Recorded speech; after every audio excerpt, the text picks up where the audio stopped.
Hi guys, it's Tiggs here. Welcome back to my YouTube channel where I get to show you cool tools, tips, and finds to make life better. This week I'm going to be sharing with you LinkedIn Learning, specifically why it's relevant and how to use it. Let's get started.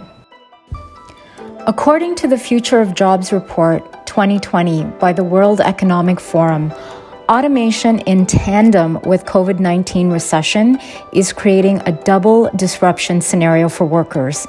In addition to the current disruption from the pandemic-induced lockdowns and economic contraction, technological advances by companies will transform tasks, jobs, and skills by 2025. So online learning and training is on the rise, but looks different for those in employment and those who are unemployed. There has been a four-fold increase in the numbers of individuals seeking out opportunities for learning online through their own initiative, a five-fold increase in employer provision of online learning opportunities to their workers, and a nine-fold enrollment increase for learners accessing online learning through government programs. Never before has the need for upskilling been more relevant by leveraging online learning tools like LinkedIn Learning. Bonus tip, LinkedIn Learning is free when you get a premium subscription package, ranging from $60 to $80 per month USD. Sure, there are a number of online learning platforms ranging from Udemy, Coursera, edX, Skillshare, and Khan Academy, many of which are a freemium model, or they have a nominal fee. By far, my favorite is LinkedIn Learning, which is the former lynda.com. Mostly because as you complete courses, the skills associated with those courses are automatically registered onto your LinkedIn profile, which then makes you even more attractive to recruiters. Let me know in the comments below which platform you'd like me to further dive into in my coming videos.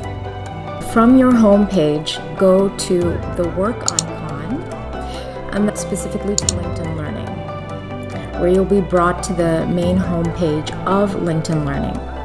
At the very top, you'll notice there's browse options. You can easily have pinpointed searches for lessons to uncover. Then the home icon, My Learning, which is fantastic because it's showing courses you have started but you haven't completed. So all of those courses are saved for you. Also, LinkedIn will serve on your main LinkedIn feed courses that you may be interested in. If you see something that you come across, you're able to save it. It comes into this saved function. Under My Collections, you could potentially have a collection that you've curated yourself.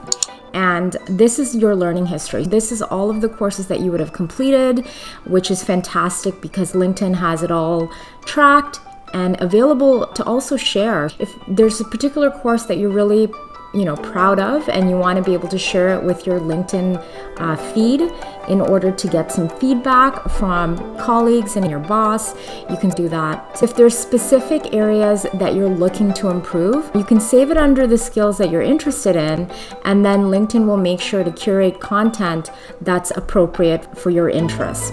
All right, I'm going to show you the search function here. I'm going to type in Python to learn Python.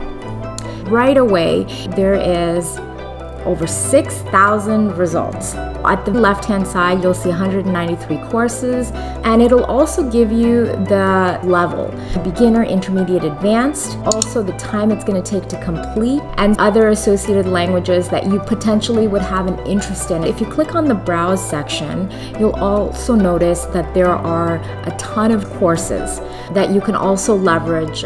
Over the years, I have really valued LinkedIn Learning. In fact, I've taken over 40 courses. So if you found this video to be helpful, please smash the like button and subscribe to my YouTube channel. Until next time.